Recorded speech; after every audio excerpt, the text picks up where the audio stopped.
I once again welcome you all in the session on the drug absorption. In the today's session, we will discuss the patient-related factors.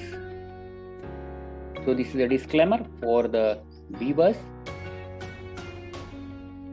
The learning objectives which I have set for the today's session. So after learning this module, you will be able to enlist patient-related factors affecting to absorption of a drug from the gastrointestinal tract. So you should able to enlist the various patient-related factors which are going to affect the absorption of a drug from the gastrointestinal tract. You will be able to discuss in brief anatomy and physiology of the gastrointestinal tract. Without understanding the anatomy and physiology, it becomes very difficult to understand how the various factors which are going to affect the absorption of a drug from the gastrointestinal tract, which are related with the anatomy and the physiology. You will be able to understand effect of age on the absorption of a drug. According to age, the anatomical and physiological conditions are going to change, and that will affect the absorption of a drug from the gastrointestinal tract. So you will be able to describe effect of gastric emptying on the absorption of the drug, how the gastric emptying it is going to be affect the absorption of a drug. Furthermore, we will discuss the various factors which are going to affect the gastric emptying. You will be able to explain effect of gastrointestinal pH on disintegration, dissolution, absorption, and the stability of the drug. We are going to discuss the gastrointestinal pH and its effect on the disintegration, dissolution, absorption, and the stability. You will be able to understand effect of blood flow to gastrointestinal tract on the absorption of a drug. There are various diseases are there in which the blood flow towards the gastrointestinal tract it is going to be changed, and that will impact the absorption of the drug. And the last learning objective, that is you will be able to describe effect of disease state on absorption of the drug. So these are the few factors. Remaining factors we will discuss in the next session. So let's move towards the factors affecting to the drug absorption. So the patient related factors are furthermore divided as the age, gastric emptying, intestinal transit time, gastrointestinal pH, disease state, then the blood flow to GIT, gastrointestinal content, that is the presence of food, then certain drugs, fluids, and the gastrointestinal contact, then the contact time with the gastrointestinal mucosa, then pre-systemic metabolism, for example, gut wall enzymes and the hepatic enzymes, and the route of administration. So in the today's session, we will discuss only the age, gastric emptying, intestinal transit time, then gastrointestinal pH, disease state, and blood flow, how it is going to affect the absorption of a drug from the gastrointestinal tract. Before discussing the patient-related factor, there is a need to understand the anatomy and physiology of the gastrointestinal tract. All of you are aware about the anatomy and the physiology of the gastrointestinal tract. This is just a brief introduction to the gastrointestinal tract. The main function of gastrointestinal tract, it is the ingestion, digestion, secretion, absorption, and the excretion. So these are the main functions of the gastrointestinal tract, and the functional components of the gastrointestinal tract are the stomach, then small intestine, and the large intestine. The total length of the 450 centimeter. The entire length of the gastrointestinal tract, look at the figure, gastrointestinal tract, it is lined by thin layer of the mucin, and which is going to affect the absorption of the drug.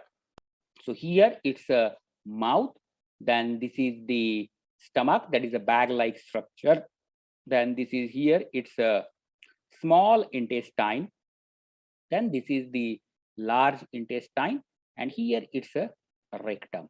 Let us see the details of the stomach. So stomach, which is having a bag-like structure, and length of stomach, it is approximately 20 centimeter, and diameter, it is approximately 15 centimeter. So it's a bag-like structure. It is having a very small or a little surface area, which is approximately 0.1 to 0.2 square meter. Blood flow towards the stomach, it is 0.15 liter per minute, which is very less as compared to the small intestine.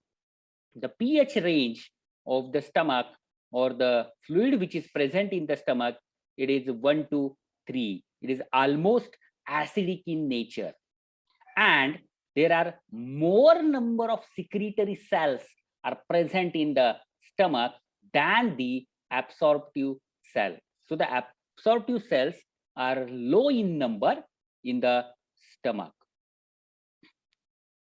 There is a limited gastric residence in the stomach, approximately 1 to 5 hours. Generally, it is 1 to 2 hours. Whatever the content is there, which is going to be stayed in the stomach for approximately 1 to 2 hours.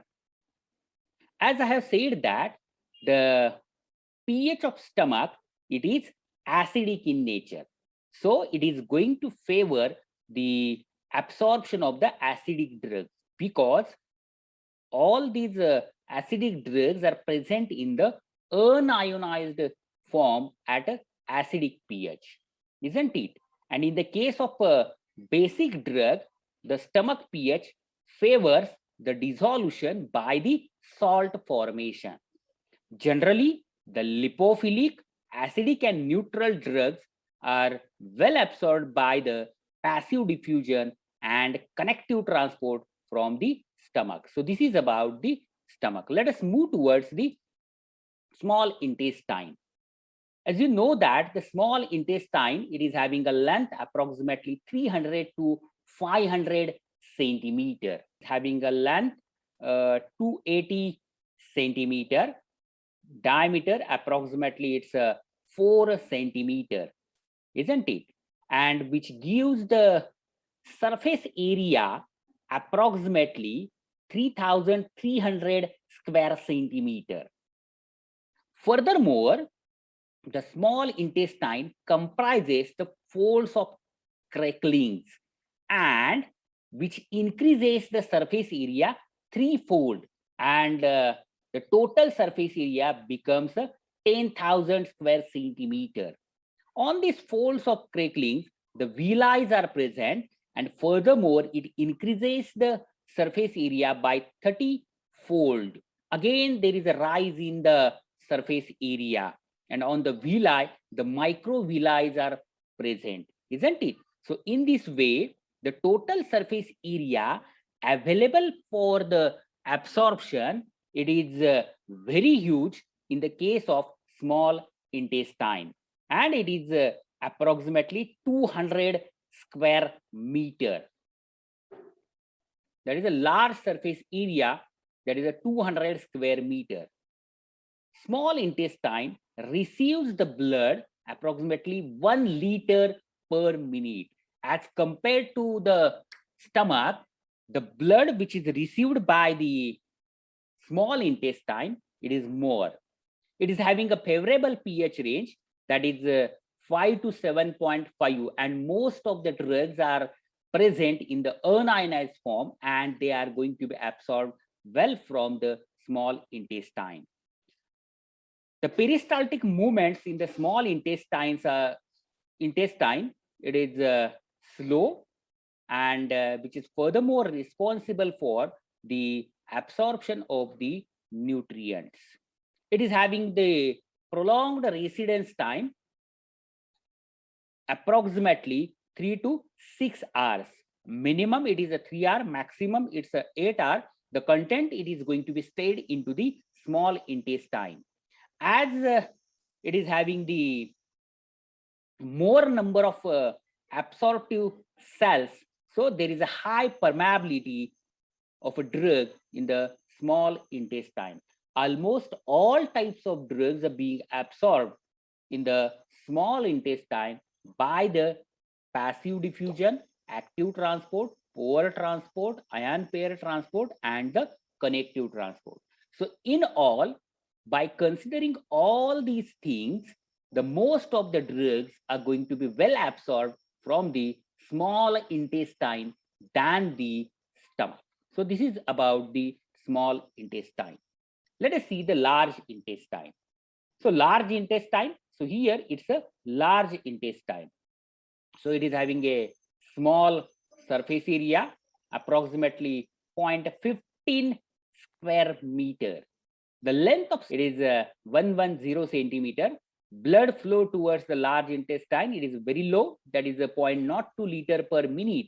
And pH of large intestine, it is alkaline, almost 6 to 8. The residence time of the material, it is approximately 6 to 12 hours. As the content moves from small intestine to large intestine, its viscosity, it is going to be changed, and it is going to be stayed for longer period in the large intestine, and water and electrolytes are going to be absorbed into the large intestine. It is almost important for the absorption of certain poorly soluble drug, as well as for the sustained release dosage form. As such, the surface area available for the absorption, it is not greater in the case of large intestine. So this is about the large intestine. Moving towards the patient related factor. Very first factor, that is the age. We are considering the age as one of the factor for the absorption of the drug. Very first, that is infants. In the case of infant, the gastric pH is high, means it is a alkaline, isn't it? So automatically, if the gastric pH is alkaline, the absorption of acidic drugs, it is going to be affected, isn't it? As well as the dissolution of basic drugs are going to be affected. Then there is a less intestinal surface area, as the intestine is not well developed. Villi and microvilli are not present. So automatically the surface area available for the absorption, it is going to be reduced. Then the blood flow towards the intestine, it is again low, which is going to hamper the absorption of a drug in the infants. And in all these, by considering all these 3 points, the absorption of a drug in the infants, it is low as compared to the adults. In the case of elderly patients, there is an alteration in the gastric emptying. Gastric emptying, it is going to be affected. We will see the later on what is the gastric emptying and all those things. Then there is a decrease in a intestinal surface area due to destruction of the villi and microvilli. Furthermore, blood flow towards the intestine, it is going to be affected or low. Then there is a higher incidence of achlorhydria, that is absence of hydrochloric acid in the stomach. So it becomes alkaline in nature, and furthermore, it is going to affect the dissolution of basic drugs and absorption of the acidic drugs. There might be chances of bacterial overgrowth in the elderly patient. So by considering all these 5 points, there is a low absorption in the case of elderly as compared to the adult patient. So in this way, the age factor, it is going to affect the absorption of a drug from the gastrointestinal tract. Let us move towards the gastric emptying. So what is mean by the gastric emptying? Gastric emptying, it is nothing but simply the passage of drug from stomach to small intestine. At what rate and how much amount the content it is going to be emptied into the small intestine, that is important, because almost the more than 90% of drugs, They are going to be well absorbed into the small intestine. It is one of the rate limiting steps for the absorption of the drugs which are well absorbed in the small intestine.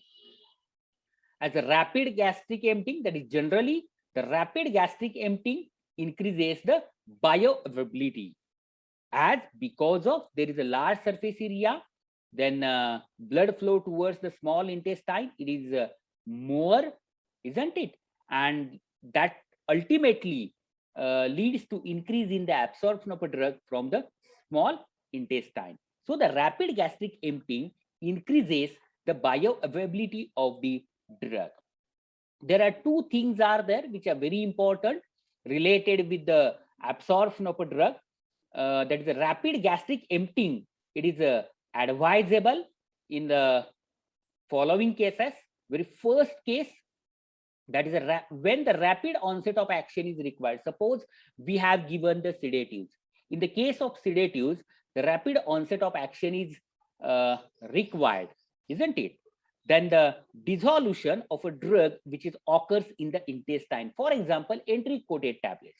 Entry-coated tablets are well dissolved in the intestine than the stomach. Then if the drug is unstable in the stomach, there are certain drugs are there which are unstable in the stomach. For example, penicillin G and the erythromycin. If we have given the erythromycin, then the rapid gastric emptying, it is advisable. Then the drug, it is the best absorbed in the intestine. For example, the vitamin B12. So in these cases, the rapid gastric emptying, it is advisable. Gastric emptying can be promoted by taking the drug on the empty stomach. If we can take the drug on the empty stomach, there will be the rapid gastric emptying. For example, the proton pump inhibitors are generally taken before the meal. That could be the one of the reason. Then the delay in a gastric emptying, it is advisable in the following situations. Very first case, that is the presence of food which promotes the dissolution and the absorption. Delay means the content, it is going to be stayed into the stomach for longer period of time. Then the disintegration and dissolution promoted by the gastric fluid. The presence of gastric fluid promotes the disintegration as well as the dissolution of formulation. In such cases, delay in a gastric emptying, it is advisable. Then drug dissolves slowly. For example, griseofulvin. Griseofulvin, it is having a low solubility, and in the case of griseofulvin, the delay in gastric emptying, it is advisable. If the drug irritates the gastric mucosa, for example, the aspirin, phenylbutazone, and nitrofurantoin, in such cases also the delay in gastric emptying, it is advisable. And the last case, that is the drug absorbed in the proximal part of intestine. For example, the vitamin B12 and the vitamin C. So these are the few cases in which the delay in gastric emptying is advisable. Let us see what is mean by the gastric emptying rate, what is mean by the gastric emptying time, and what is mean by the gastric emptying half-life. Gastric emptying rate, it is nothing but the speed at which the content it is going to be emptied from stomach to intestine. That is known as the gastric emptying rate.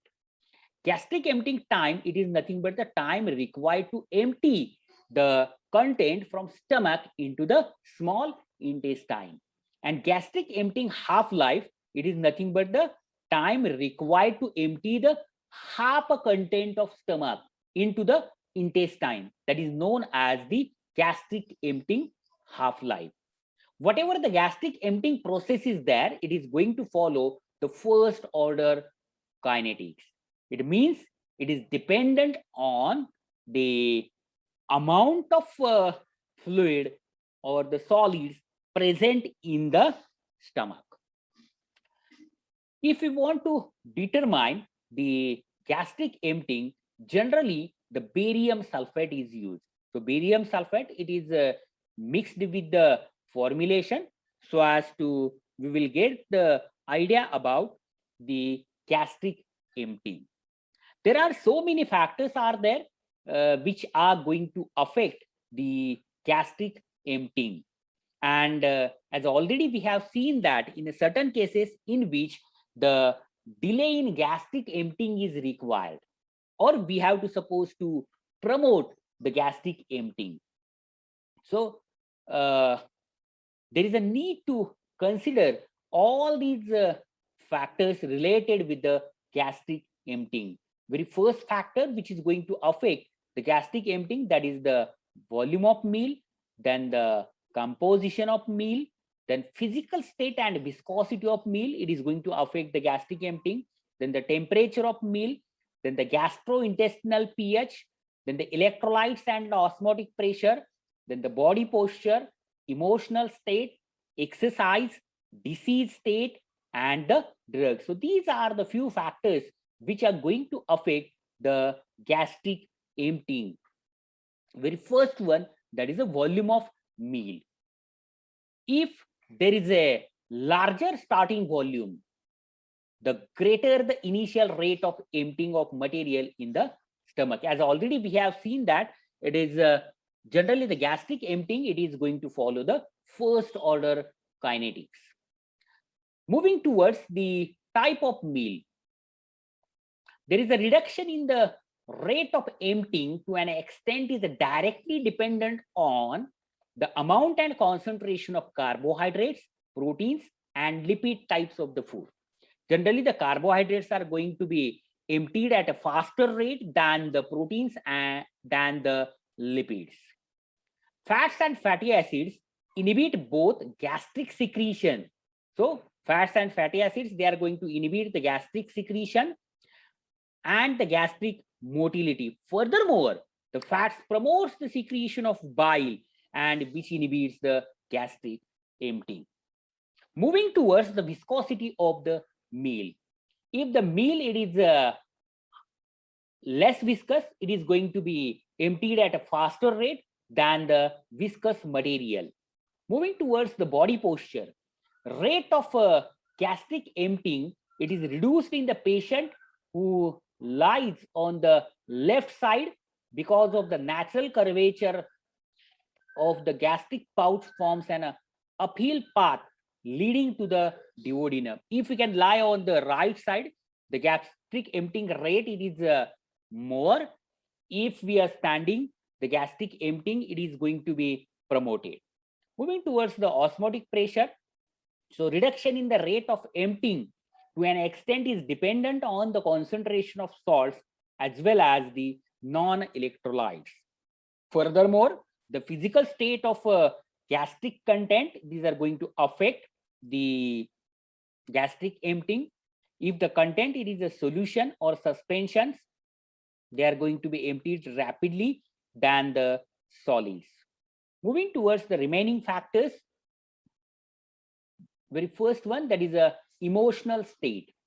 If the patient it is aggressive or the stressful emotional state, which increases the stomach contractions as well as the emptying rate. So the emptying rate it is going to be increased if the patient is aggressive or the under the stressful emotional state.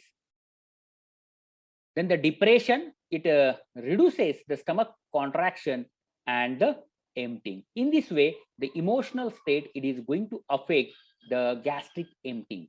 Moving towards the disease state, rate of gastric emptying it is reduced in some of the diabetic patients as well as the Parkinsonism patient, and in the patients with the local pyloric region and the hypothyroidism.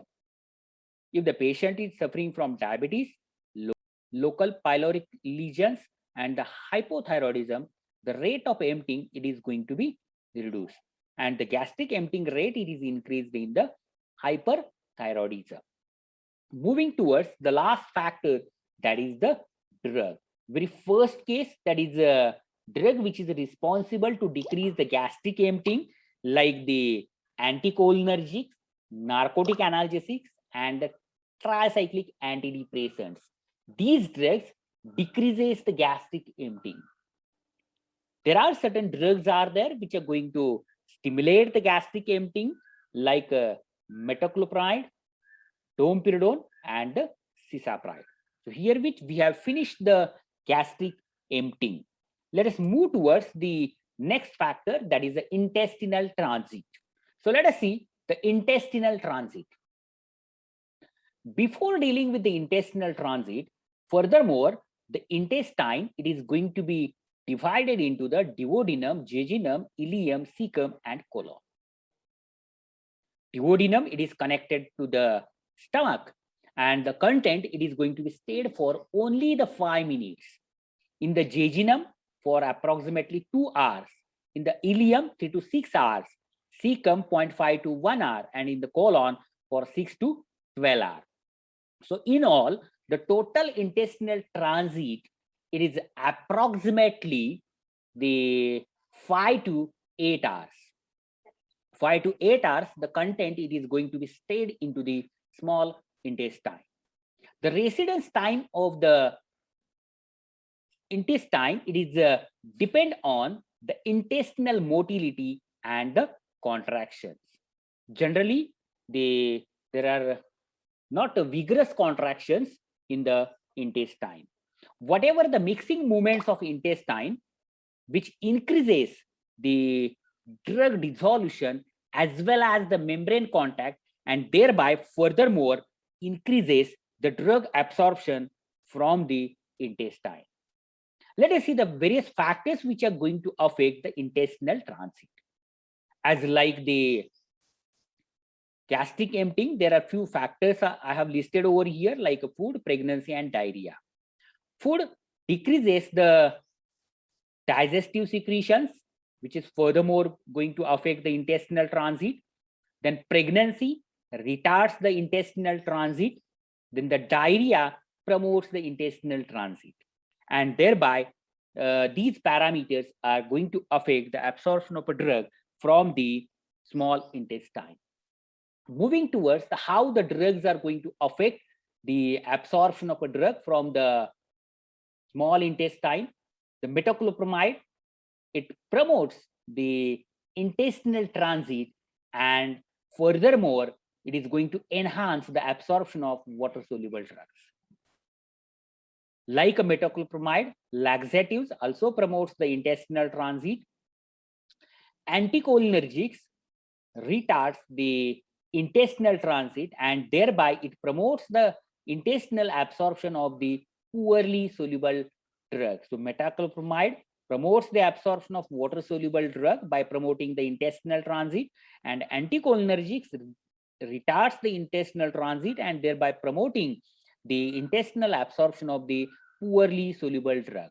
For example, profenthalin increases the absorption of vitamin B2, nitrofurantoin, and the hydrochlorothiazide. There are certain cases are there in which delay in intestinal transit, it is desirable or the advisable or required. For example, sustained release products. There are so many sustained release products are there, and they are going to release the content for 12 to 24 hours. And in such cases, the delay in intestinal transit, it is desirable. For example, chlorothiazide. Drug dissolves in the intestine, for example, entry-coated tablet. If drug it is going, if the drug it is having a absorption window, for example, lithium carbonate, and there are so many vitamins are also there, then drug shows the slow absorption from the gastrointestinal tract, for example, acyclovir, and drug which is not absorbed well from the colon. In such cases, delay in the intestinal transit, it is desirable. Let us move towards the next factor, gastrointestinal pH. Already in the pH partition hypothesis, we have discussed the gastrointestinal pH.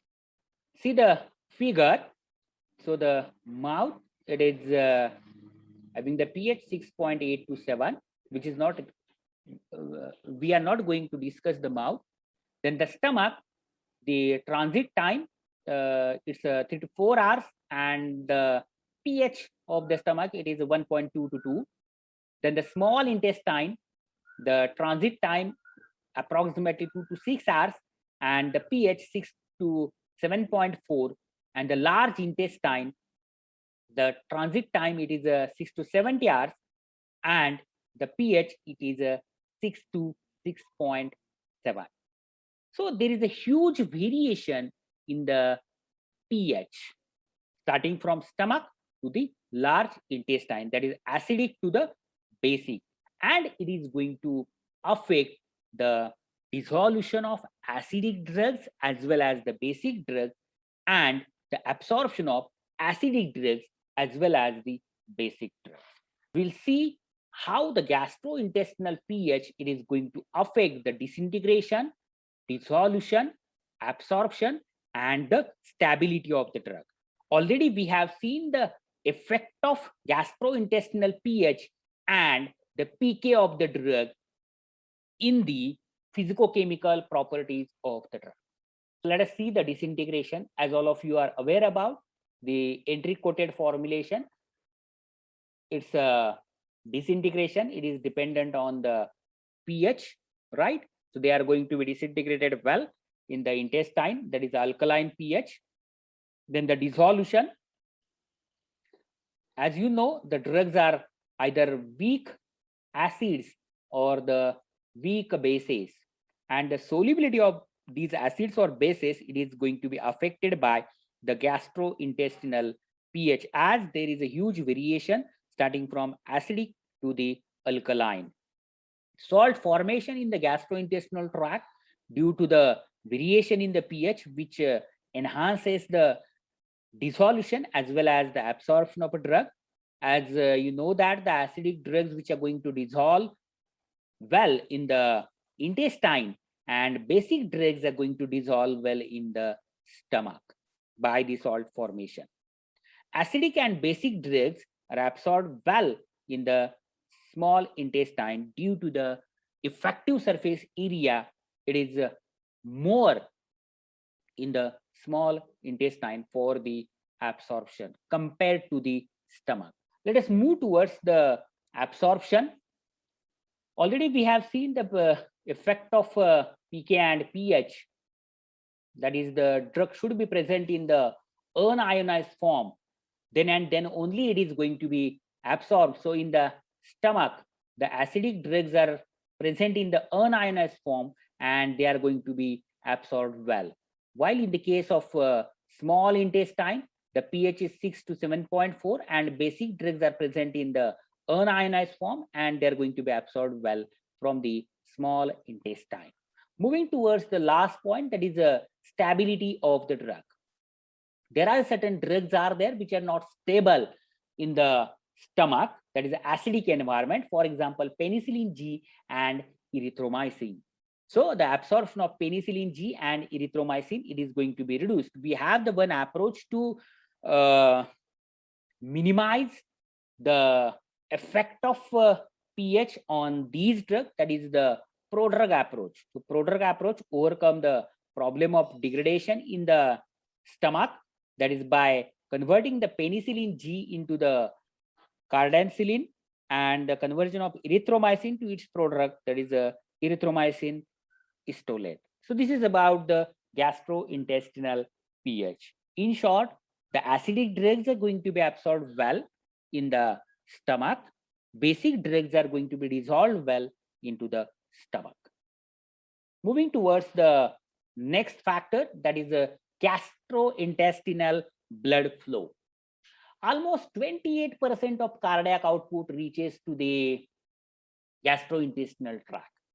So the blood flow, it is an important factor because it is going to maintain the sink condition at the absorbing site. That is, it is going to maintain the concentration gradient. And if there is any alteration in the blood flow, definitely that will affect the absorption of a drug from the gastrointestinal tract. Generally, the lipid soluble molecules show the rapid absorption and and it shows the high dependence on the rate of blood flow. So the absorption of a lipid soluble drug, it is generally depend on the blood flow towards the gastrointestinal tract. There are certain diseases are there which are going to affect the mesenteric blood flow, and furthermore it affects the absorption of a drug from the gastrointestinal tract. As you know, when the drug it is given by the oral route of administration, and if it is completely absorbed through hepatic portal vein, it reaches to liver and it gets degraded, and furthermore there is a reduction in the absorption of the drug.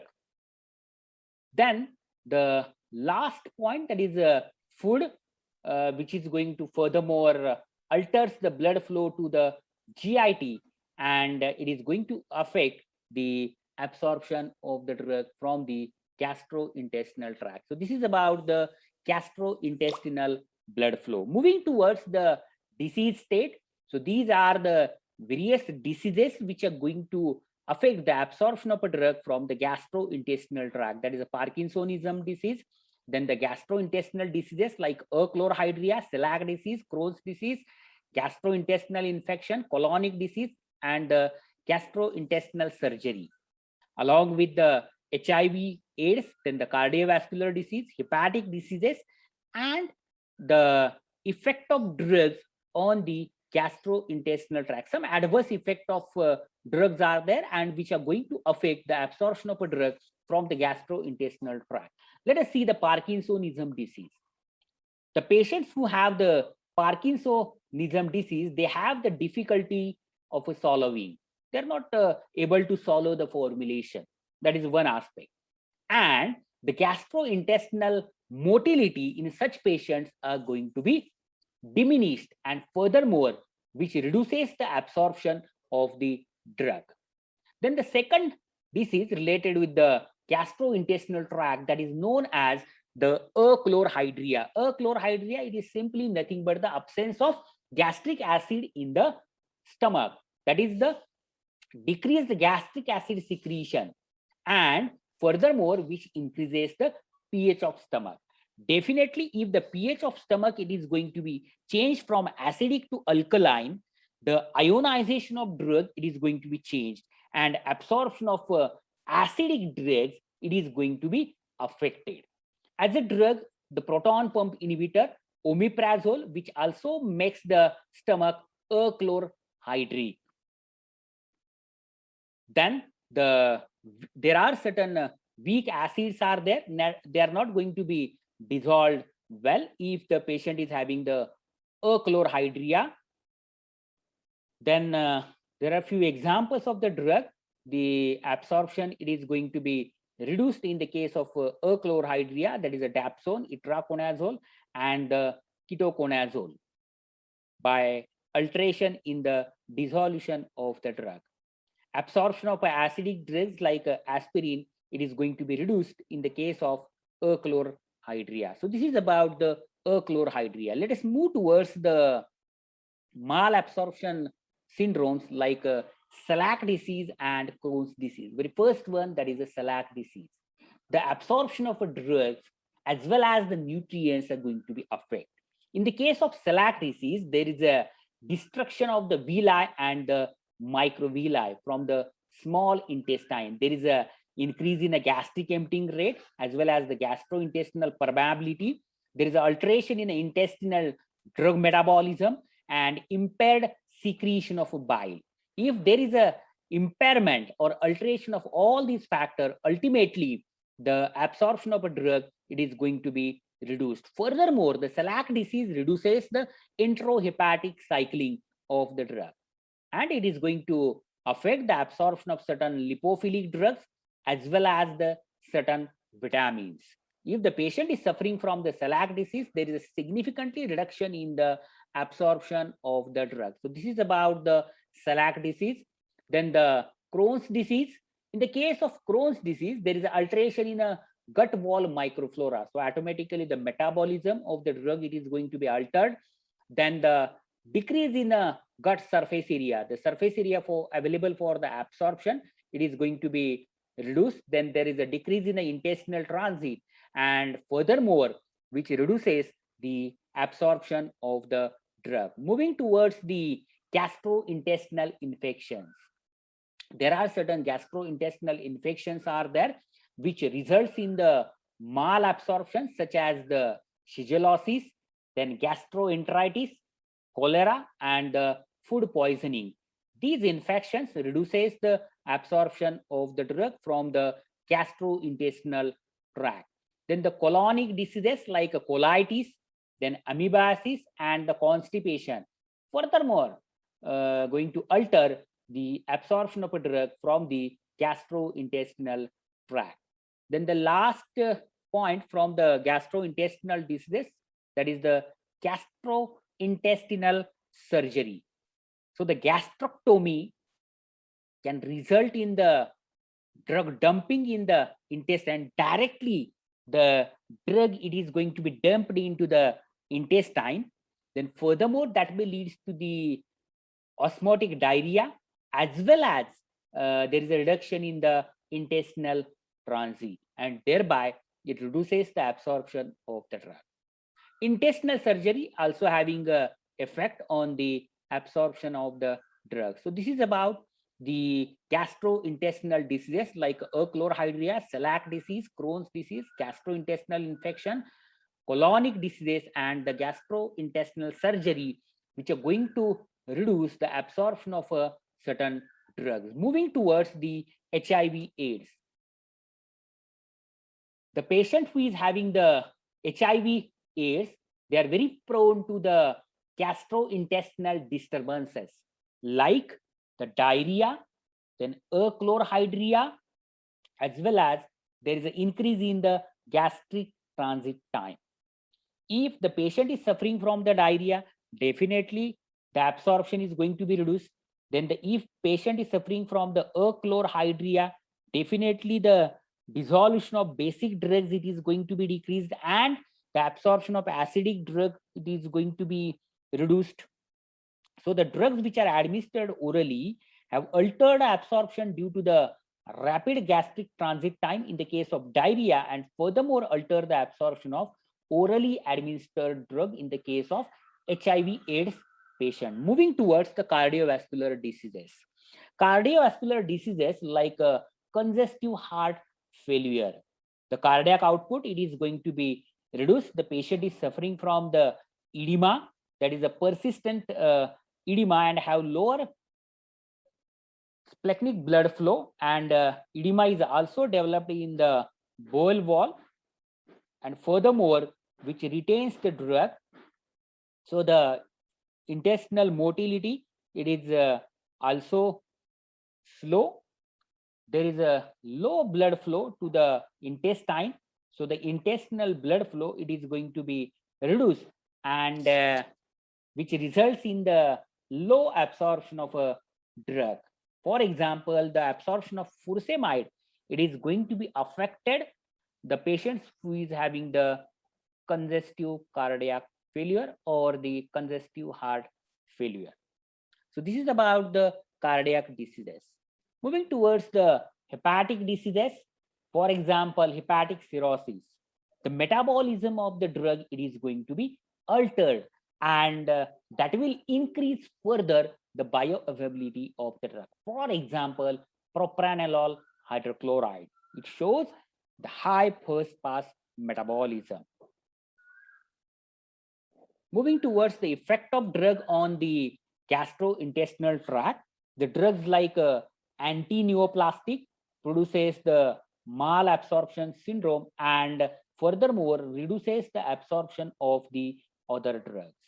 If the patient is on a therapy of the tricyclic antidepressant like imipramine, on the antipsychotic drugs like phenothiazine, which is having a certain side effects like reduction in the gastrointestinal motility, and even there is a intestinal obstruction, and that may lead to the reduction in the absorption of the certain drug. So this is about the disease state, how it is going to reduce the absorption of the drug. Let us see the summary. So in the today's session, we have discussed and listed the patient-related factors affecting the absorption of a drug. We have seen the anatomy and physiology of gastrointestinal tract. Furthermore, we have discussed the effect of age on the absorption of the drug. Then we have seen the gastric emptying on the absorption of a drug, that is the effect of gastric emptying on the absorption of drug. Furthermore, we have discussed the various factors which are going to affect the gastric emptying, as well as we have seen the definitions of the gastric emptying rate, gastric emptying half-life, and the gastric emptying time. We have discussed then the effect of gastrointestinal pH on disintegration, dissolution, absorption, and the stability of the drug. Then we have seen the effect of blood flow to the gastrointestinal tract on the absorption of a drug. Then we have discussed the effect of disease state on the absorption of the drug. Hope all of you have understood the things which we have discussed today, that is the patient related factors. Thank you very much.